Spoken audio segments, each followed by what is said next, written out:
Hello, good afternoon. My name is Gustavo Ribeiro. I'm the editor-in-chief of the Brazilian Report, and I'm joined today by Ignacio Portes, our Latin American correspondent and the man behind our Latin American newsletter, weekly newsletter, that you can access on Brazilian.report. Every Wednesday, we have a new edition.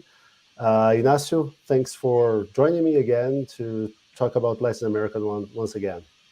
Good to be with you, Gustavo. So today we're going to talk about Chile's elections. November is election season in Latin America. We had votes in multiple countries, and one of the most consequential in terms of the size of the economy and the repercussions around the region is Chile. And Chileans went to the polls on Sunday for the first round of votes, and the results pretty much confirmed the trends that the polls were flagging for the past 6-7 weeks.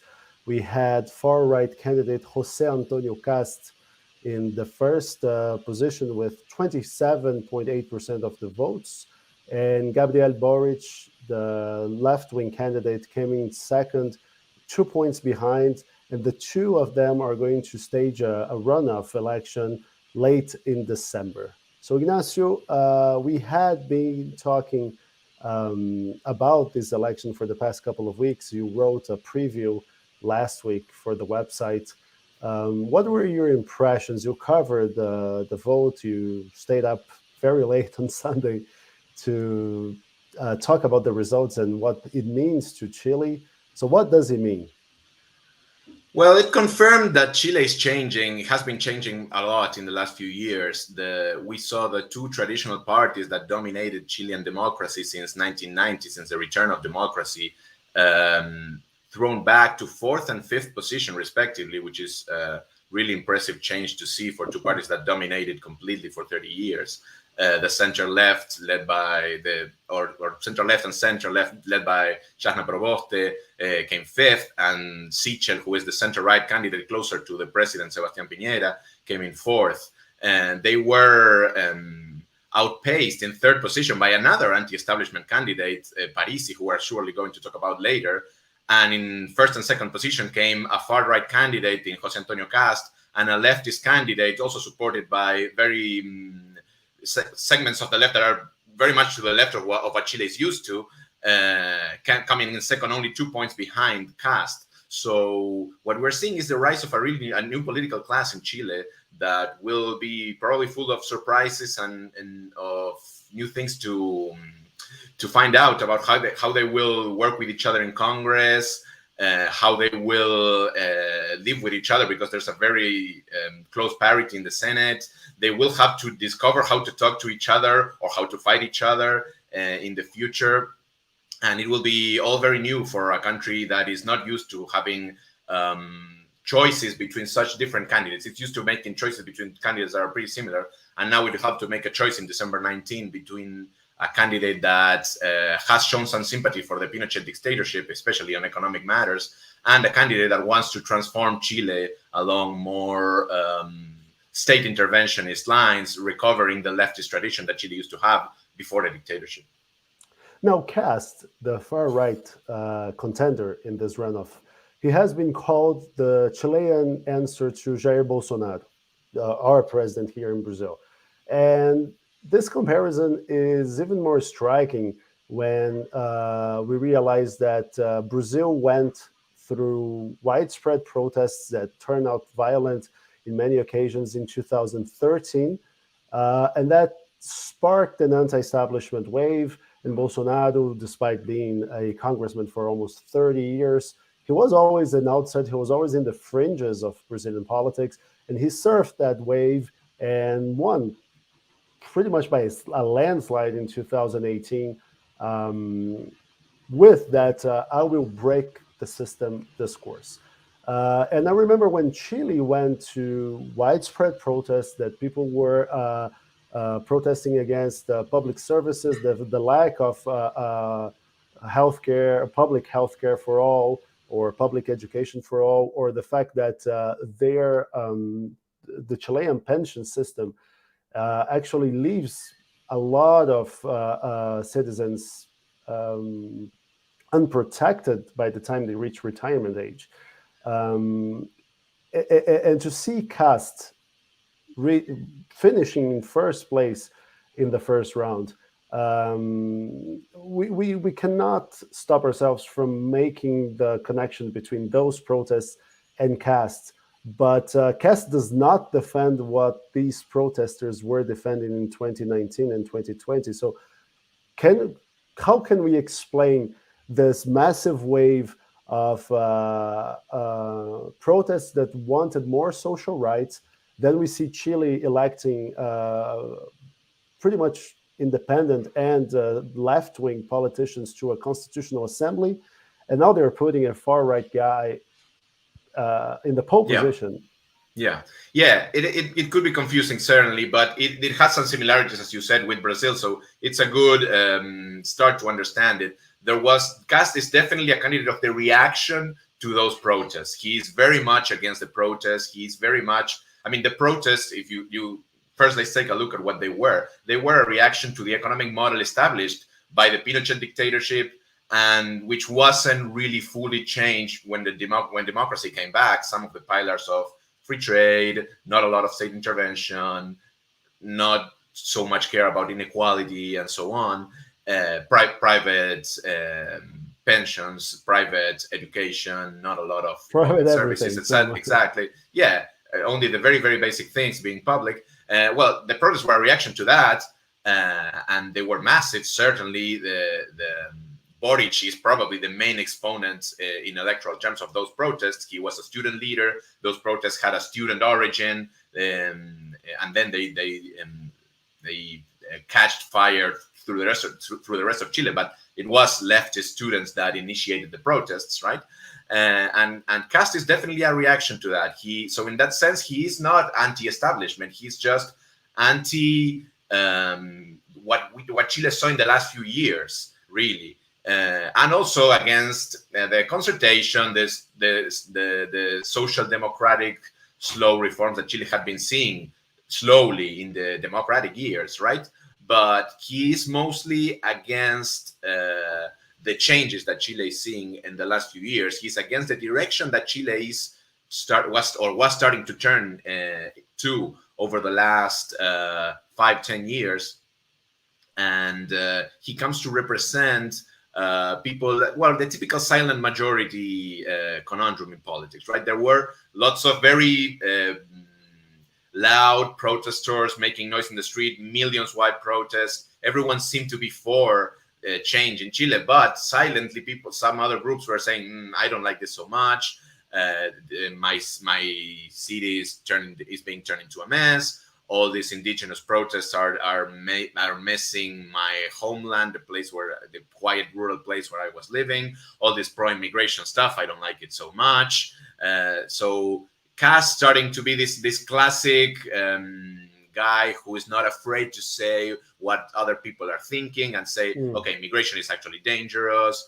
Police needs to be really strong against indigenous protests. The Mapuche indigenous guys are actually terrorists. They are coming to destroy our way of life, and he paints the left as all communists and that kind of thing. And in that sense, he is similar to Bolsonaro.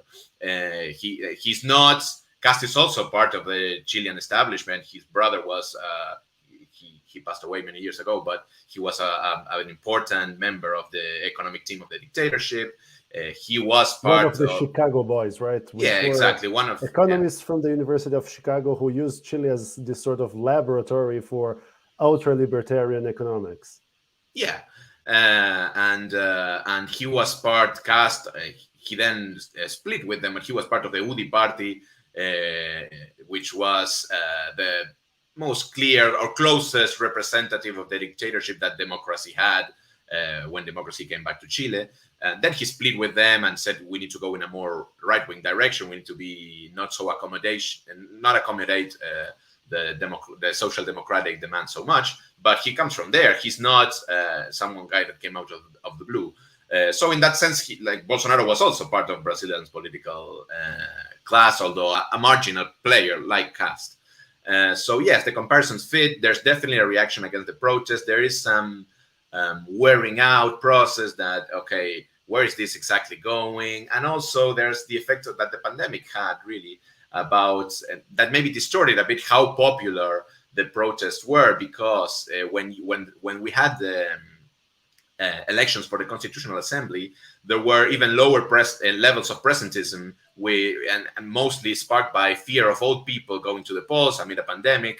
And old people tend to vote more conservative, and in this case, tend to vote more for Cast. Young people tend to vote more for Boric. So that probably altered the perception a little bit of how much Chile was in favor of change. In the Constitutional Assembly, if you include Boric and the Socialist Party that used to be part of the center-left coalition, but now is supporting Boric in the runoff, and some independents and indigenous groups and a few ecology, Green Party, center-left left of center guys overall, they have like 2/3 of the Constitutional Assembly, which is a massive power that can allow them to rewrite all kinds of stuff in terms of healthcare, political system, education, pensions, and so on.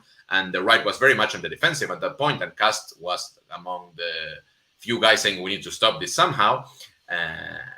But now what we have seen is that in an election in more normal times, the right actually has a bit more support, and it has found a strong figure that that it can rally behind, and a renewed figure, because Piñera and the center-right feels a bit old already, feels like it has no answer to the left, it hasn't been able to control the country. So Cast has basically renewed the right, just as Boric renewed the left. Now, you mentioned this generational clash between Cast voters and Boric voters, but there's also a geographical clash, because we have prepared a map with the candidates who got first place in each of the comunas, the 340 some comunas, and we see a clear divide.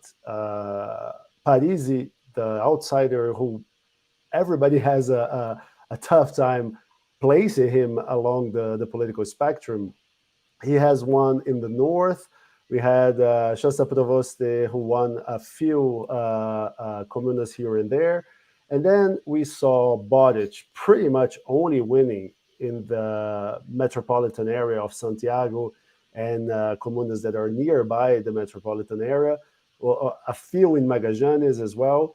And then to the south of Santiago, where we had a lot of Mapuche protests, Mapuche being an original people in Chile, we saw Cast winning almost all comunas. Yeah. How do you see that divide as well?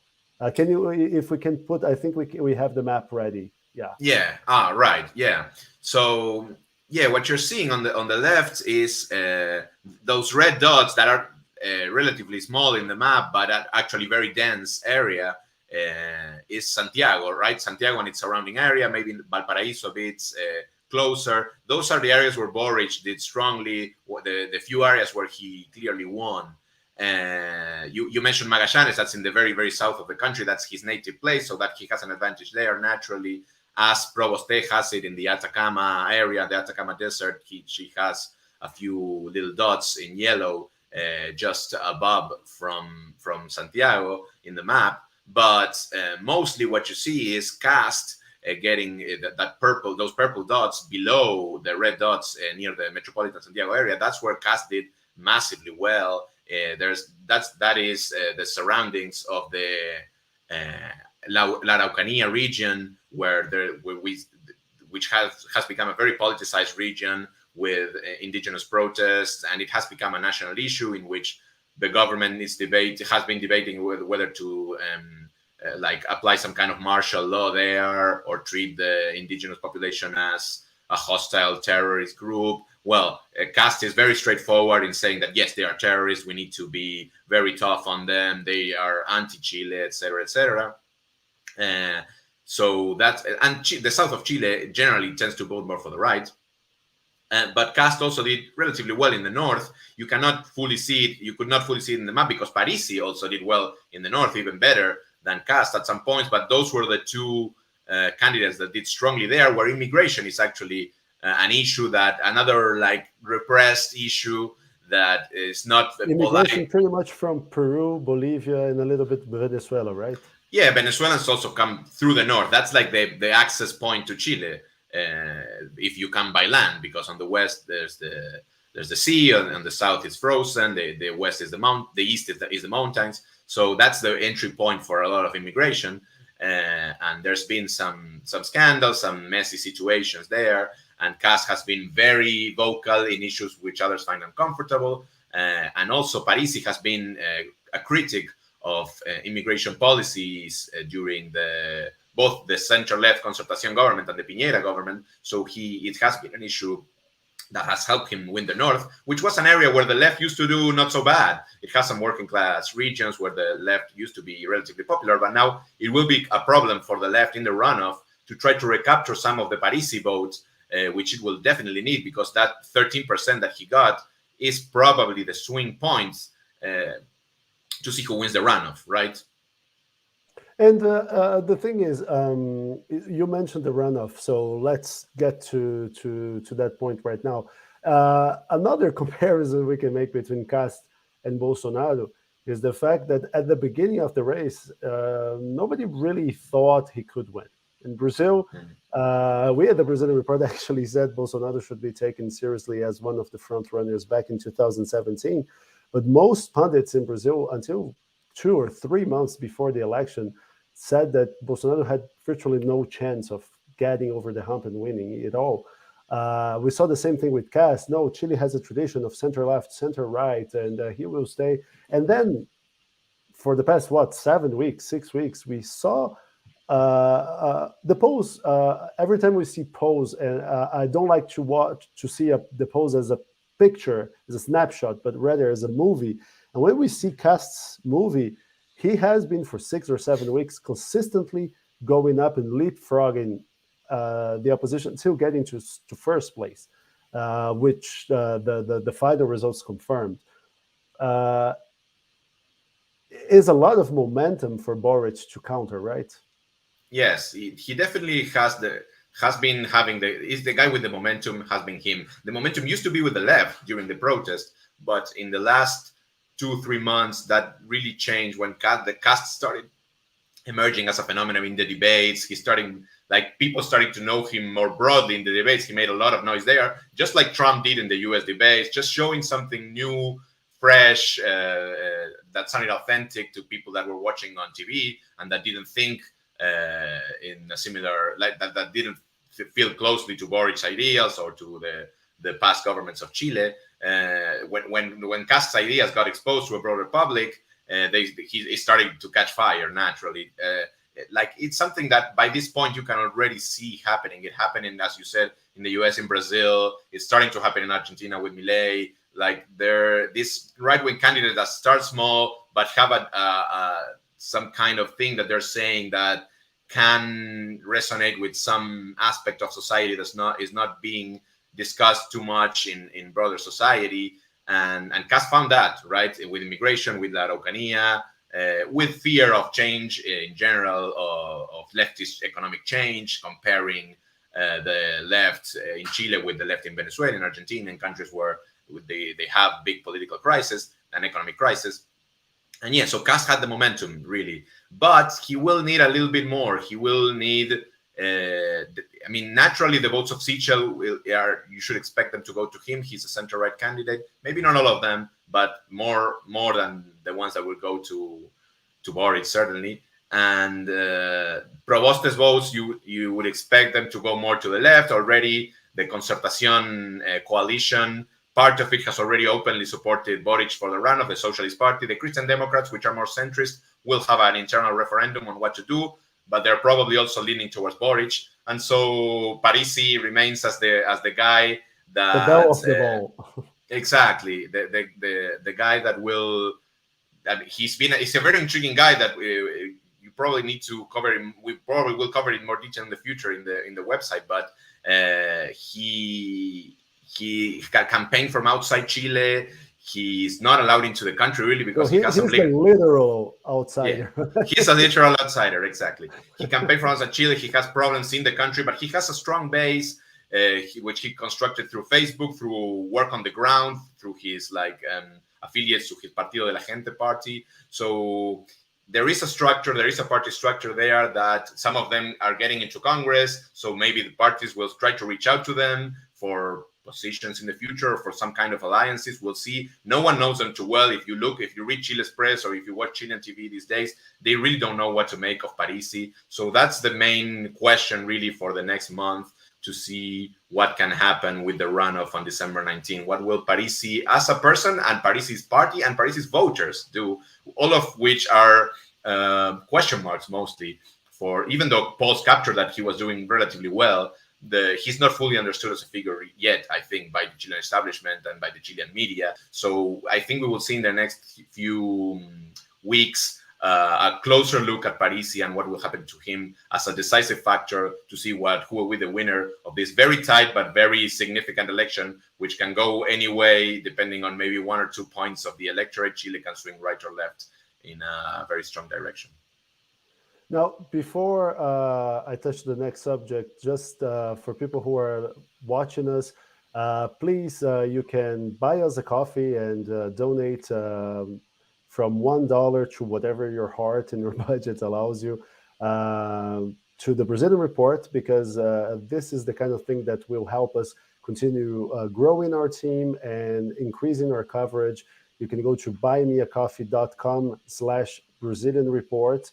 Or better yet, you can go to the Brazilian Report and subscribe to our plans. We have from $390 a month to $19.90 a month. I mean, our basic plan is much cheaper than buying a latte at Starbucks and much healthier. And you can use promo code LATAMLIVE15 for a 15% discount. Now, Ignacio, back to the runoff. I will not put you on the spot and ask you to do any predictions, because at this point, any prediction is a wild guess at best. But one thing is interesting is this vote will be much more consequential than just a presidential election, which is already extremely consequential, because Chile is right now drafting a new constitution. We had a constitution dating back to the Pinochet years. One of the conditions of Pinochet for relinquishing power was that the constitution would stay put as he planned it. And after the protests, Pineda caved and did a referendum. The majority of the Chilean population wanted a new Magna Carta, and now they're going to have next year. But whoever wins the presidency will have to deal with this as a constitutional assembly, and will have power to wield and to try to influence how the constitutional works are going. So what have Boric and Kast talked about this constitutional assembly? What do they believe in? And how would their win, whoever wins, affect the next Chilean constitution? Yeah, clearly Boric has made it a slogan of his campaign to be the defender of the constitutional reform, which is popular in Chile. It won by a strong margin, the idea that Chile needed to reform the constitution. There were several elections on that matter. I mean, the first election on whether to reform the constitution, the second election on who should be the people in charge of reforming the constitution. There will be a third election on whether the text that the Constitutional Assembly makes will be accepted or not as the country's new constitution. And that's next year. And Boric has said that if he wins the presidency, he will stand by that process. He will not block it in any sense.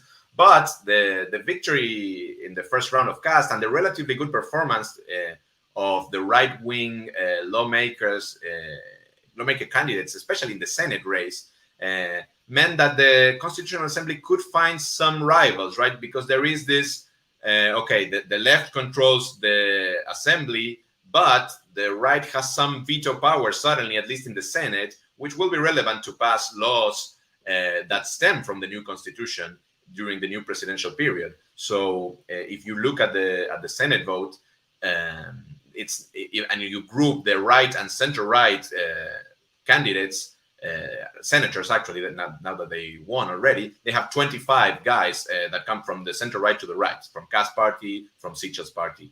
And if you group the center to left candidates, it's also 25. It's a 50% Senate. So the right now has some kind of veto power, which it didn't used to have in the Senate. Not such a strong one anyway. It was enough to block any 2/3 initiative that would make broader impeachment votes or constitutional reforms through the Senate. But now it has 50%, which could be enough to block laws, right? Regulation that Boric eventually as a president could create based on the new constitution. The Senate would have some veto power. So this is why perhaps the largest reason why markets rallied yesterday was because of the relatively good performance of the right in the Senate, which would stop some of the more state interventionist aspects of Chile's whole new legal system that is going to come from the new constitution. Chile's stock market saw almost a 10% rally yesterday, and it wasn't so much because of Kast's victory, which was relatively expected by pollsters, although there was some skepticism on whether polls were right because they had made mistakes in the past. This time they were pretty accurate, but the Senate played a big role in that market rally because they see obviously Kast as a more he's a market fundamentalist almost. So they see him as a market-friendly figure, and they see his lawmakers and the potential coalition he can make with the right as a counterbalancing force for the strong left power that we see in the Constitutional Assembly. You mentioned the fact that we have a lot of tensions brewing, and you mentioned Milei in Argentina, you mentioned Bolsonaro in Brazil, and we have a lot of examples of these extreme right-wingers emerging from out of nowhere sometimes in Latin America. And there's one of the reasons, I think, is the fact that we are seeing inequality grow in the region. We are seeing poverty rates grow. I think in Argentina, if I'm not mistaken, it hovers around 40% now with the pandemic and the latest currency crisis. In Brazil, with the pandemic and the end of aid policies, it has skyrocketed back again. We are seeing a trend of more and more informality in labor markets in places like Colombia, Peru, Brazil. Brazil, for instance, 40% of workers are informal, so they do not benefit from social protections. And Chile has this sort of framework, and Chile, looking from the outside, Chile seems like the best thing Latin America has to offer. It has amazing economic indicators. But then when you scratch the surface a little bit, you see the problems with overall macroeconomic statistics. Because if I eat a chicken by myself and don't eat anything, we ate half a chicken on average, right? So you have these amazing macroeconomic indicators, but you have brutal levels of inequality, right? Which is one of the things that has disgruntled voters a lot and made them wary and distrustful of the political establishment. Yeah, there's this trend that we have seen in many places already, in which the experts say everything is great, but the people don't agree. With the GDP is looking great, Chile has grown by hundreds% really, because growth starts compounding. And if you look at Chile's growth in the last 40, 50 years, it's hundreds%. It's been the country that grew most in Latin America. But there's this feeling that the leaders of the country are corrupt, that they have internal mechanisms which are hard to comprehend for most people, both economically and politically, which allow them to perpetuate themselves, to make deals, the sweetest deals possible. They are made for insiders.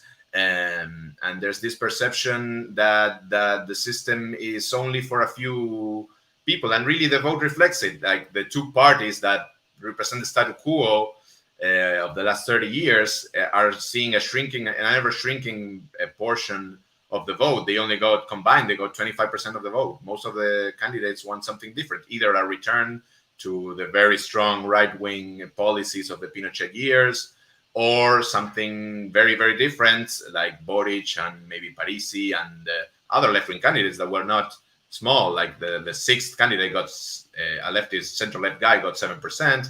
It's not insignificant. So most of the people in Chile are unhappy despite what the numbers are report, what some guy in an office might tell them. No, you should be happy, but they're not. So we see the same kind of thing that we saw in other countries of the people that supposedly know versus the people that are actually living day by day there, and that's really the the breathing ground for people that break the consensus, be it from the left or from the right.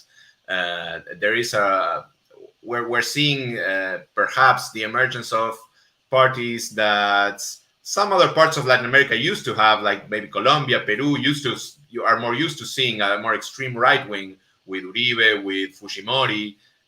We're seeing it start to emerge in other countries of Latin America, in Brazil, in Chile, even in Uruguay. They're part of the ruling coalition now, although they're not the main part. In Argentina with Milei, as you said, we're starting to see that, and in the middle of such instability of the pandemic and the economic crisis that many countries are facing, anything's possible, right? What's everything that's solid suddenly is not solid enough anymore, and anything can happen, right? So it's not that surprising that in this context we see a left and a right wing candidates that completely break what was expected of the country emerge. So we're going to continue covering this issue, and the runoff vote in Chile is going to be on December 19th. You can follow it on the Brazilian Report. Ignacio is certainly going to do a lot more pieces on it. And thanks, Ignacio, for taking the time to talk to me. And thanks for everyone listening and watching. Once again, I just want to remind you that you can donate any sum of money you want to the Brazilian Report. Just go to buymeacoffee.com/Brazilian Report, or better yet, become a subscriber of the Brazilian Report. We have all sorts of plans to feed your budget and to feed your need for information. Just go to Brazilian.report, and you can use the promo code LATAMLIVE15 for a 15% discount. Ignacio, thanks very much. It was always a pleasure to talk to you. Thank you, Gustavo. Anytime. Bye bye. Have a good one. Bye bye.